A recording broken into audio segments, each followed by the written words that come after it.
What is up, everybody? Today I'm going to be doing an early season team breakdown on what is my favorite team in the NBA, the Los Angeles Lakers. For those who don't really know me, I'm a huge LeBron James guy. Of course, the Lakers are currently the 3 seed in the Western Conference, right behind the Utah Jazz and Los Angeles Clippers. They are still, by most metrics, the best defensive team in the NBA, and still, according to most, they are the NBA Finals favorite, which I would agree with 100%. Regardless of what's happened in Brooklyn and how good the Clippers have looked, I would still say the Lakers are the favorite. I would also, if I had to put some money on it, I would bet that they'll probably finish in between the 1 and 2 seed in the West. Just because, as good as the Jazz have looked, I don't know if any of us can confidently say we'll expect them to continue it all the way through the end. So I'd say the Lakers will end up at some point in time finishing around 1 to 2. And of course, it all starts with the main man, and that's LeBron James, who has been LeBron James in year 18. He's doing 25 points, 8 rebounds, 8 assists. I think the most shocking statistical thing that LeBron's done is he's shooting 41% from three, which is on pace to be his career high. I know in Miami, I believe in 2013, he hit 40, which is his current high. But yeah, right now, I think so. Let me know if I'm wrong. But right now, he's on pace to finish at 41, which would be his career high. In terms of off the court, I think the most surprising thing with LeBron, or not necessarily off the court, but one of the most shocking things with LeBron is that he hasn't load managed this season. I know a lot of people expected him to. He even came out and said he planned on doing it some, just because being in year 18, coming off a shortened off season, obviously, and playing in the bubble and having a lot of back-to-backs this season. I think a lot of people expected that. However, he is averaging the lowest minutes of his career. He's right around 34 minutes a game, which is good to see. Because I think at this point, most can agree the regular season for LeBron is just about accomplishing more milestones and accumulating stats. When you've gone to the NBA Finals 9, 10 straight times, this isn't the most important time of basketball for you. So, he's been same old LeBron, but he's impressive in year 18, but playoff time is what he's waiting for. And then, of course, the number 2 guy is Anthony Davis. And the big talk on AD this season so far has been that he's kind of struggled shooting the ball. And I actually believe that is somewhat overblown. Because if you look at his percentages, they're right around the same. He's just shooting the ball less. Now, his free throws, that's one area that I do.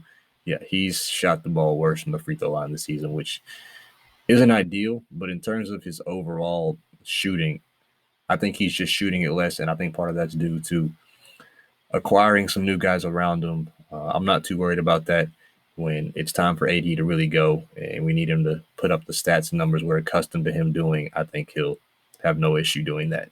But you definitely want to see the free throw percentage go up, just because knowing already, the LeBron's thing is he can kind of sometimes struggle from the line.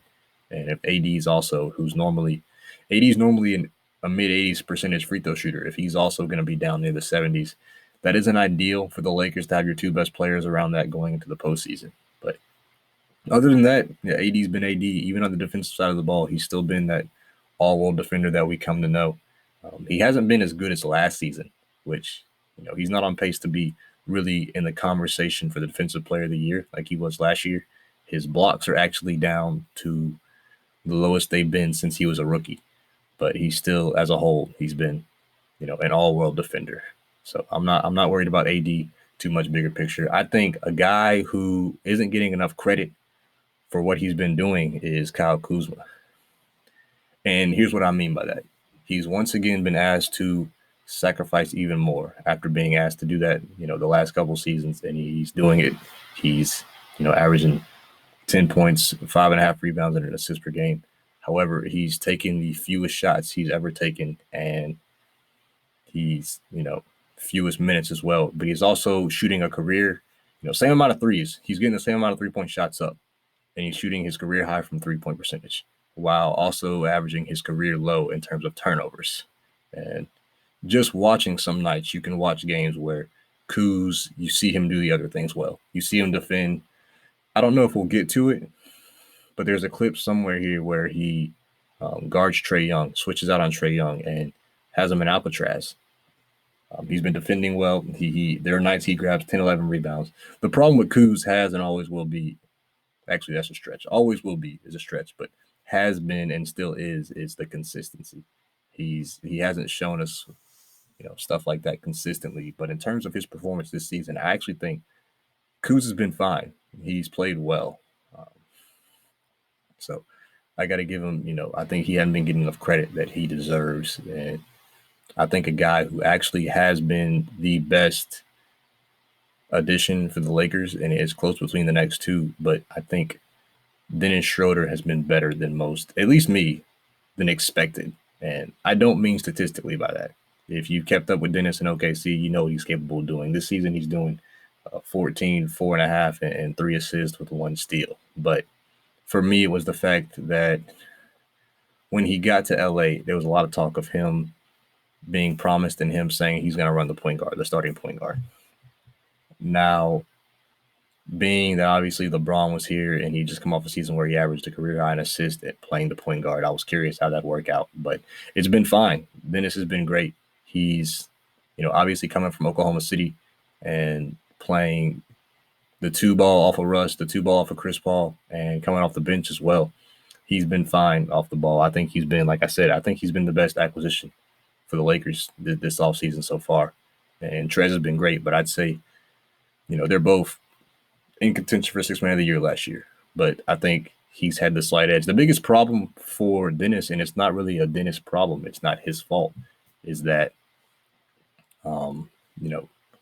regardless of how good or how well he plays the point, he plays with LeBron James, who is an all-time great. And, his style is he needs the ball. The Lakers' best offense is going to be when it's in LeBron James's hands. So it's almost like, regardless of what Dennis does, you want LeBron to control the ball, which, like I said, isn't really a problem. It's just he's not going to be able to have necessarily the control you think to really maximize what all he could do. But he's been great. And then, of course, the next guy is Montrez. And Trez, like I said, it's close between those two for me, who's been a better addition, but Trez has been awesome.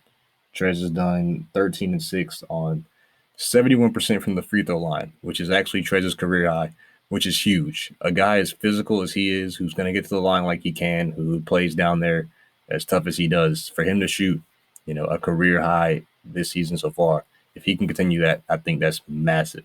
He's right around 71%. The biggest thing for Trez is that, and this when acquiring him, he's still can be a liability at times on the defensive end of the floor. He can still get, cooked in the pick and roll here and there, and then just straight up isolation defense.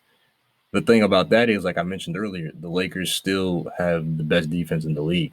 So it's almost as if they can make up for it. And if that's the case, you 100% take what he's giving you offensively and just deal with what he's doing on the other side of the ball. So I think Trez has been great. He's, as expected, him and LeBron and these guys in the pick and roll, him being able to get the kind of buckets he gets, kind of the garbage buckets, those kind of baskets he's been huge. So I love Trez. I think Trez has been wonderful. And I think the problem with Trez is also another problem that isn't, besides the defensive side of the ball, that isn't really his fault, is that we don't want Trez at the 5. And I said we, showing my bias, but the Lakers don't want Trez running the 5. He's only like 6'7". And we know AD is capable of doing it, but prefers not to do it unless he has to. And Trez just, he isn't going to be big enough, especially when you consider some of the guys the Lakers will have to go through or potentially have to go through to get to where they want to get. You got Jokic, you got potentially Joel Embiid coming out of the East. And Trez, you can't have him down there banging with those guys. And a lot of that, like I said, isn't his fault. It's actually the next guy. And that's Marc Gasol, who Mark's had his struggles, and that's to put it generously. All of his statistics are down pretty much across the board. He still shows flashes here and there where he's a great passer, and this, where he'll throw a beautiful dime to LeBron on a backdoor cut and stuff like that. But he's also been a liability defensively, and he's been in foul trouble constantly. And I wouldn't go as far to say as they might make a move with him, But I do think that because of him, the Lakers will be forced at some point in time before the deadline to try to acquire another big. Just because he's been constantly, like I said, in foul trouble. He hasn't been on the floor, and when he is, he's still at times been a liability out there. And he hasn't been giving you much on the other side of the ball. Besides, and you just saw it there. He'll throw a beautiful backdoor cut here and there, but I think he struggled for sure. Um, Another guy who else? Oh, Wesley Matthews. I wanted to mention briefly just because I think Wes has been fine. He's been Wesley Matthews. I know a fear with a lot of guys, a lot of these shooters that come play with LeBron is,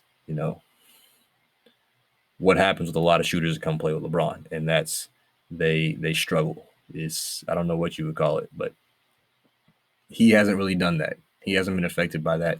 He's still shot right around his same average 3-point percentage in the minutes that he gets, and he's played fine defense. So I think Wesley Matthews has been, by all accounts, he's been perfectly fine. And then, you've got Taylor Horton Tucker and Alex Caruso.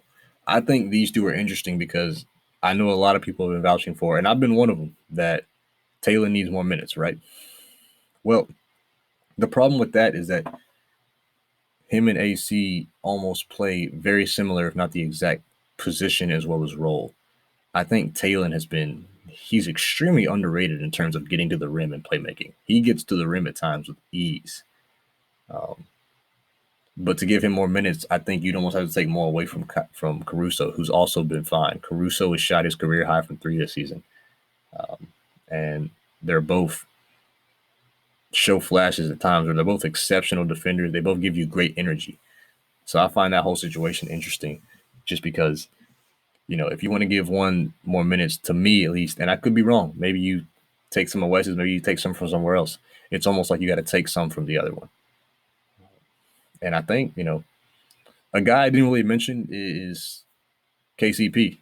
And I think KCP has been good this season. He's been fine. I don't have much to say about him. I know he's actually near the top of the league in 3-point percentage. He's been the 3-and-D guy that we've seen KCP be before. Sometimes he's inconsistent, but this season overall as a whole, he's been good. So I didn't have too much on KCP. But as a whole, I like what I've seen from the Lakers so far. I'm curious to see some of these bigger matchups. Curious to see when they play the Nets. They've obviously played the Clippers once. I want to see that matchup again. And I don't love, and I've been saying this for the last year or so, I actually don't love the Philly matchup for the Lakers. Just because you can throw Embiid if you need to on AD, and you can throw Ben Simmons on LeBron. You're not stopping LeBron, but if there's a guy you're going to throw on him, Ben Simmons is kind of that model. So I don't love that matchup for them. But, yeah, I'm curious to see what happens going forward. And as always, if you got any suggestions or thoughts or comments or requests for team player breakdowns, feel free to reach out to me and let me know. I hope you've enjoyed this, and we'll see y'all next time.